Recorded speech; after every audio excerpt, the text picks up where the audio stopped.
Assalamualaikum warahmatullahi wabarakatuh.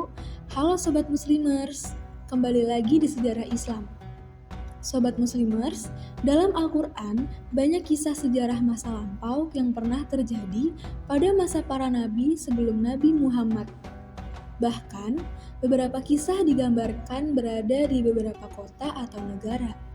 Lantas, seperti apa wilayah-wilayah yang disebutkan di dalam Al-Quran saat ini? Apakah masih tetap sama seperti dulu, atau telah berubah menjadi kota yang lebih modern? Kali ini, kami telah merangkum 4 tempat di bumi yang diabadikan dalam Al-Quran.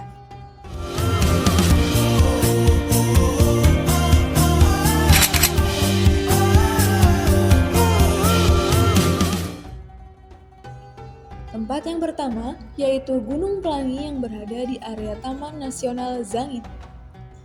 Gunung Pelangi adalah salah satu keajaiban alam yang terletak di Taman Nasional Zhangye Danxia, Provinsi Gansu, Cina. Gunung ini memiliki formasi batuan yang berwarna-warni seperti pelangi, yang terbentuk dari proses geologi yang berlangsung selama jutaan tahun. Gunung ini menarik perhatian banyak orang, termasuk umat Islam, karena sesuai dengan ayat Al-Quran berikut. Tidakkah kamu melihat bahwasanya Allah menurunkan hujan dari langit, lalu kami hasilkan dengan hujan itu buah-buahan yang beraneka macam jenisnya. Dan di antara gunung-gunung itu ada garis-garis putih dan merah yang beraneka macam warnanya, dan ada pula yang hitam pekat. Quran Surat Al-Fatir ayat 27. Gunung Pelangi memiliki warna-warni karena kandungan logam dan mineral yang berbeda-beda, seperti kalsium, besi, tembaga, sulfur, dan lain-lain. Zat-zat mineral ini memberikan warna-warni pada batuan seperti merah, hijau, kuning, putih, biru, dan hitam. Di Arab Saudi terdapat kota yang dijuluki sebagai kota yang terkutuk. Umat Islam menamai tempat ini sebagai Al-Hajar, yang artinya negeri batu. Mereka juga menyebut situs ini sebagai Madain Saleh karena dikaitkan dengan salah satu nabi dalam Islam yang bernama Nabi Saleh. Umat Muslim mengatakan bahwa Al-Hijr dihuni oleh kaum Samud. Kaum Samud merupakan kaum yang memahat rumah-rumah dari gunung batu dan kaum yang menyembah berhala.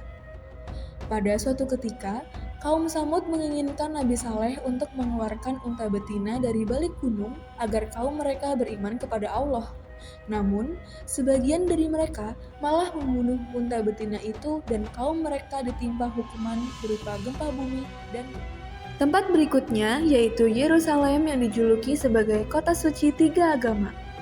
Dalam sebuah artikel Yerusalem in the Quran yang dipublikasikan di dalam British Journal of Eastern Studies menyatakan bahwa Yerusalem disebut sebanyak 70 kali dalam Al-Quran, baik secara implisit maupun eksplisit. Penyebutan Yerusalem tersebar di 21 surat. Al-Quran menyebut Yerusalem sebagai tanah suci, tanah yang diberkahi, dan kota yang diberkahi.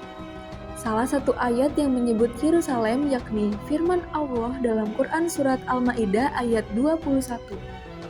Kota Yerusalem juga disebut-sebut sebagai kota suci, terutama bagi agama Kristen, Yahudi, dan Islam loh Muslimers. Di sini, banyak bangunan bersejarah dan museum yang bisa kamu jelajahi dengan berjalan kaki. Di dalam kota Yerusalem terdapat Masjid Al-Aqsa, Gereja Makam Kudus, dan Tembok Ratapan. Masjid Al-Aqsa sendiri merupakan masjid ketiga paling suci bagi umat Islam. Nabi Muhammad SAW melakukan perjalanan dari Masjidil Haram di Mekah ke Masjid Al-Aqsa dalam semalam. Peristiwa ini disebut dengan Isra Miraj. Letak masjid ini berada di komplek bangunan lama kota Yerusalem. Di dalam komplek masjid ini juga terdapat kubah batu yang disebut sebagai tanah suci atau tanah yang mulia. Tempat yang terakhir adalah kota Najran. Kisah kota ini diabadikan dalam firman Allah Subhanahu wa Ta'ala dalam surah Al-Buruj.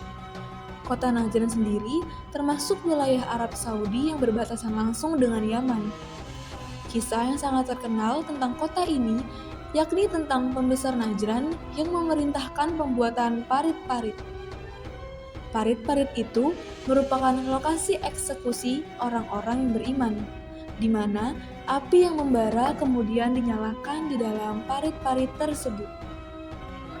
Muslimers, itulah beberapa kota dengan berbagai tempat yang memiliki berbagai kisah yang terdapat dalam Al-Quran.